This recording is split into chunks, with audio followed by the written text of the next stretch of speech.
Good afternoon, ladies and gentlemen. Shalom. I'm David Mencer, Israeli government spokesman. Today is Wednesday, the 5th of June, day 243 of the October 7th war, when the Hamas army of terror invaded our border. Israel's conditions for ending the war have not changed.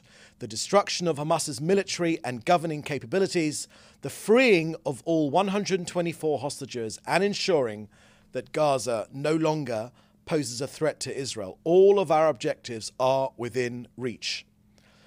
I want to start today with an update from the north of Israel. Just this morning, the Prime Minister went there himself to see the battlefield. Firstly, at the IDF Gibor base in Kiryat Shmona, Israeli town right on the border with Lebanon. He received an operational briefing of the increase in Hezbollah rockets, mortars and drones in the sector, and the defensive lines and actions being taken to defend the communities and residents in the north. The IDF is acting against Hezbollah terrorists and infrastructure in Lebanon. The Prime Minister also saw for himself at a lookout point in the city itself and was briefed by the IDF together with firefighters and emergency response teams who have valiantly fought wildfires in the region, which you may have seen pictures of, particularly striking wildfires. Saving lives is what the firefighters have done, protecting property and the environment as well. The Prime Minister said, quote, "We said at the start of the war that we would restore security in both the south and the north, and this is what we are doing. Today, I'm on the northern border with our heroic fighters and commanders, as well as our firefighters. Yesterday, the ground burned here, and I am pleased to tell you, I'm pleased that you have extinguished it. But we have responded in Lebanon. Whoever thinks he can hurt us, whoever thinks we will respond by sitting on our hands, is making a big mistake. We are prepared for very intense action in the north. One way or another, we will restore security to the north," end quote. Next, on the latest announcements we shared with you yesterday of hostages who are no longer alive and have been killed by Hamas. Following those announcements and intelligence on the hostages, I want to give you the latest update on hostage numbers as of today. So on the 7th of October, 251 people were taken hostage by Hamas. As of today, 124 hostages remain in Gaza, of which 43 hostages are no longer alive, but still being held by Hamas in Gaza. This includes the late Hadar Goldin and the late Oren Shul. 4 abductees have been held captive by Hamas since 2014, including the 2 abductees I just mentioned, and they're no longer alive, Hadar Goldin and Oren Shul, which I just mentioned. Of the 120 people taken hostage by Hamas on October 7th, 103 are male and 17 are female. There are 2 children under the age of 5 years old. That's Ariel and Kfir Bibas. 110 are Israelis, including dual nationals, and 10 are foreign nationals. 8 from Thailand, and 1 from Nepal, and another from Tanzania. 41 hostages who are no longer alive are being held by Hamas in Gaza, among them 1 from Tanzania and 2 from Thailand. And there remains 1 Israeli who is still missing. Now, to the hostages who have been freed or rescued, there are 131 people. 4 Israelis were released before the hostage release pause in November. 1 was rescued by the IDF.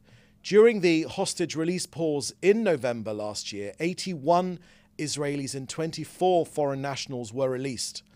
There have been 16 hostages murdered by Hamas, whose bodies have been rescued by the IDF and returned to their family to at least provide some sort of closure and a decent burial here in Israel. 3 hostages were tragically killed mistakenly by the IDF. The now legendary Operation Yad Zahav, a hand of gold in English, the IDF Special Forces rescued Louis Har, who was 71, and Fernando Marman, 61, from Rafah, who were abducted from Kibbutz Nir Yitzchak by Hamas on October 7th. So those are the latest figures. To Kogat now, and an update on their work coordinating aid into Gaza. 263 humanitarian aid trucks went into Gaza in the last 24 hours. Journalists should note the Gazan side of Kerem Shalom is at full capacity, completely full. With what? With the contents of over 1,000 aid trucks. That's a lot of aid. 1,000 aid trucks just waiting to be picked up by UN aid agencies. Perhaps some of you could find out. I'm excited to hear the latest excuses from UNRWA. No matter what they say, though, the UN really does need to get its act together and pick up the aid. The IDF is ready to coordinate its distribution. On the subject of UNRWA, yet another Hamas compound embedded inside an UNRWA facility was found. This time it was UNRWA's Abu al-Hilu school, a school in Burej in central Gaza. Hamas terrorists operated and planned attacks against Israeli civilians and the IDF, but IDF have carefully struck using precise munitions to mitigate any civilian harm in the area. In medical news, the Indonesian hospital in northern Gaza is operational as of Monday, June the 3rd, the day before yesterday. The hospital is open and the reception and emergency departments have resumed operations following its renovation. This is part of the plan, together with international partners, to strengthen the health system in Gaza. So since the beginning of this war, 33,569 trucks have delivered more than 650,000 tons of humanitarian aid. And that's all gone into Gaza. We are continuing to expand our efforts to facilitate humanitarian aid into Gaza. So that's the end of our briefing today. I will now happily take your questions, which you put in the chat box, together with your news outlet. Thank you very much. First question, please. Thank you. First question from David Clement, the News Forum. Human Rights Watch is accusing the IDF of using white phosphorus on 5 residential buildings in southern Lebanon. Can the Prime Minister's office deny that accusation?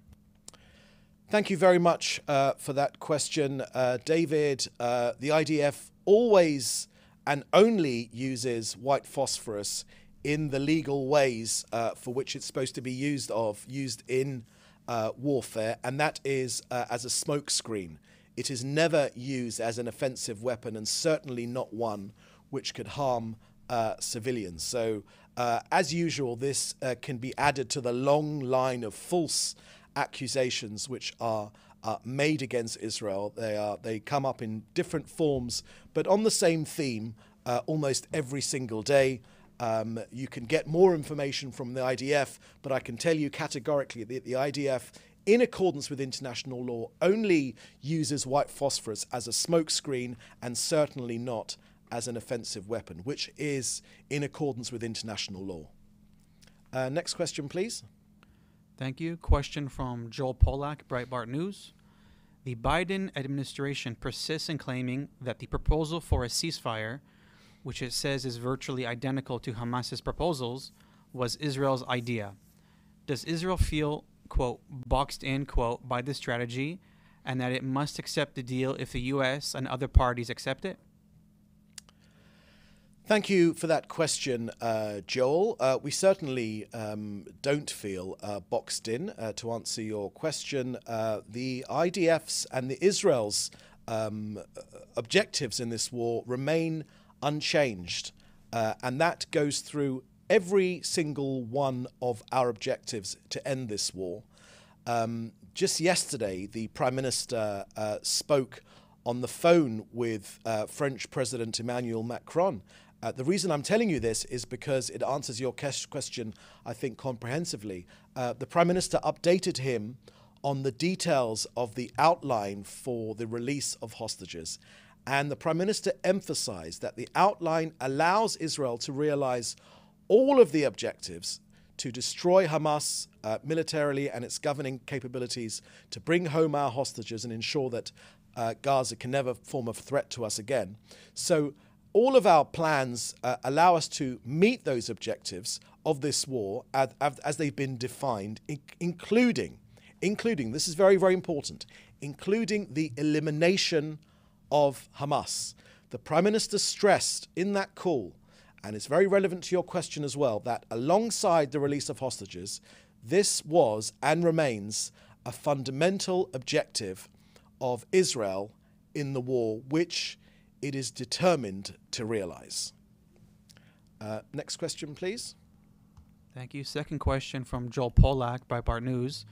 President Biden said, quote, "Don't," end quote, to these countries and organizations that might attack Israel. Iran has launched missiles against Israel, and now Hezbollah has now set the north on fire. Is it safe to conclude that nobody really paid attention to the phrase "don't"? Thank you for that question, Joel. That sounds like a question for the White House and President Biden's team. From our point of view, from here in Israel, we remain very, very grateful to the US for standing shoulder to shoulder, side by side in this war against Hamas. We know that Iran is behind all of the attacks we've faced. Iran are, of course, Israel's enemy, but they're also the US's enemy as well. They call the US the big Satan. They call Israel the little Satan. So our battle to defeat Hamas here is certainly your battle in the US as well. But as for any other things regarding President Biden, then I guess you should put those questions directly to the White House. Next question, please. Thank you. Question from Dan Williams, Reuters. Is the reopening of the Indonesian hospital a result of direct Israeli contacts with Indonesia? Thank you for that question, Dan. Probably the best answer to that question would be to go to COGAT. You're right to point out that Israel does not have relations with Indonesia, but if you want an answer to that question, then you can go to COGAT. I haven't got anything more to add on that. Second question from Dan Williams. What is Israel's response to the offer by Indonesia's president-elect on Saturday to send peacekeepers to Gaza in the future? Thank you for that question, Dan. So that's the first I've heard of that proposal. So I wouldn't be able to provide any further information on that. As I said to you, Indonesia doesn't have relations with Israel, formal relations with Israel, so I haven't got anything more to add to that question. Third question from Dan Williams. Why would Hamas agree to a Gaza deal that would spell its eventual destruction by Israel? Sounds like a question for Hamas. Dan, as you've probably become tired of hearing me say, this country is determined to realize our objectives to end this war, to bring home our hostages, to ensure that Gaza and Hamas never are able to form a threat to us again, of course, to just destroy Hamas. Hamas are an Islamist organization. There is no chance of peace with Hamas. It's only a delay until the next war. Israelis are determined that we cannot fight this battle, this war against Gaza every 18 months to 2 years, together with the fact that Hamas, in control of Gaza, throw rockets at us, which they smuggle both the manufacturing means and the arms themselves through the border with Egypt, but we've shut off that border from arms smuggling. We asked Egypt to reopen. The aid giving capabilities from that Rafah crossing. They've closed it, and aid has been diverted into Kerem Shalom, which we will happily do, but it would be more convenient if aid went directly from Egypt after being checked and into Gaza. And we want to end this war as quickly as possible. Hamas, we know, although they are encouraged by international organizations and countries which, by means of recognizing a Palestinian state, encourage Hamas in their activity, but militarily, we are closing in on them. The operation in Rafah, the limited operation in Rafah, is extremely successful, both in shutting off those smuggling tunnels by which they've got their arms through, which is a lifeline to Hamas, but also to clearing up those battalions in Rafah, but also in further north in Jabalia as well. So the noose is being tightened around Hamas's neck, and it's a precondition for this war to end that Hamas are no longer in control of any part of Gaza. We want Gaza to be run by Gazans that are not committed to our destruction, and we were looking for partnership with other countries in this neighborhood, in this region, who could be a force for good and lift Gazans up to give them a better future rather than the horrendous last 15 or 20 years which Hamas has given them. It's important to realize that, of course, Hamas are a threat to Israel, but they are a much, much bigger threat to the lives of Gazans. That's a point which is often missed. They have made Gazans' life a misery, an absolute misery. Israel withdrew in 2006,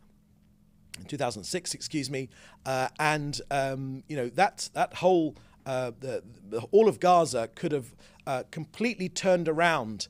It's the opportunity for it to be a much more pleasant place, a place where Gazans would have a better future for their children, and also better relations with Israel. But Hamas have turned it into a large terror base whose sole objective is not to look after the people of Gaza, but just to try and kill Jews.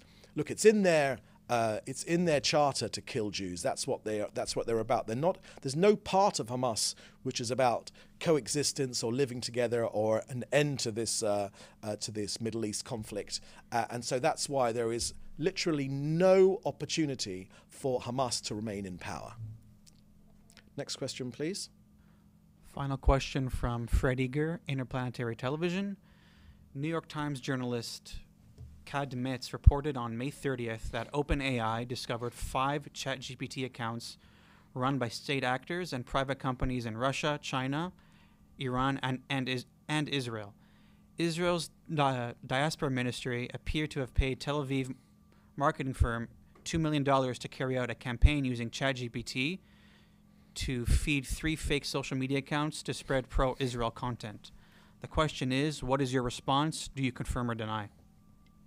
Thank you very much for that question, Fred. I saw those reports in the New York Times as well. I haven't got anything to add to them. Needless to say that all countries will have public relations departments where they will seek to give the truth, salient facts about their countries to the outside world and to other governments and to other officials in those governments. It's part of the regular work which all countries do to try and protect and enhance their reputation. The New York Times perhaps makes this out to be some sort of nefarious, something nefarious, but literally every single country in the world has a budget. I'm not speaking about this story in particular, but in general, every single country in the world has a budget to try and enhance the reputation of its country. and Israel is no different in that work. When you visit Israel, as many foreign dignitaries have found, this is an open society. It's a society where it's certainly not a perfect society, but of course, no country is a perfect society.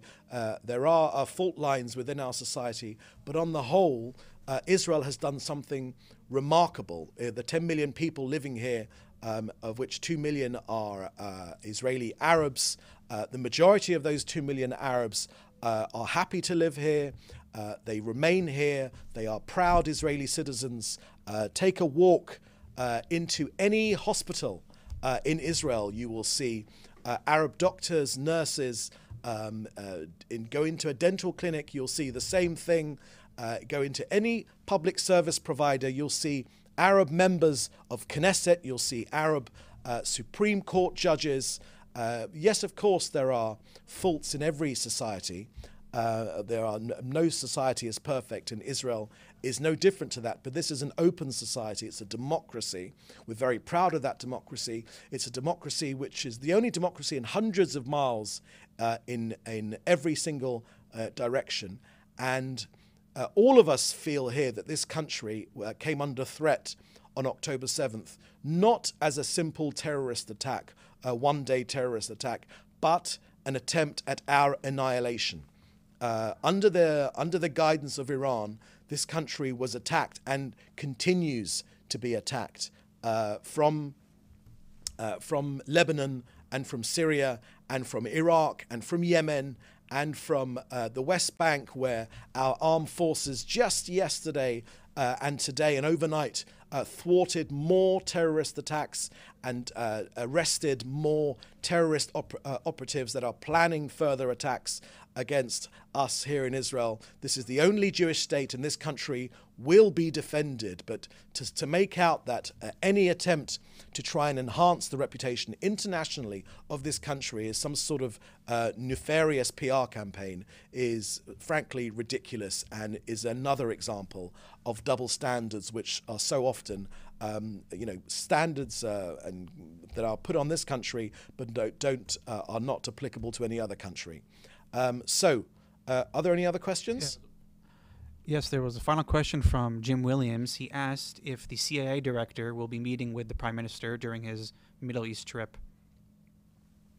Thank you for that question, Jim. I haven't seen whether that is the case, so I can't give you a comprehensive answer. But I would encourage you to keep an eye on the Prime Minister's website, where all of his meetings, forthcoming meetings and past meetings in particular, will be highlighted.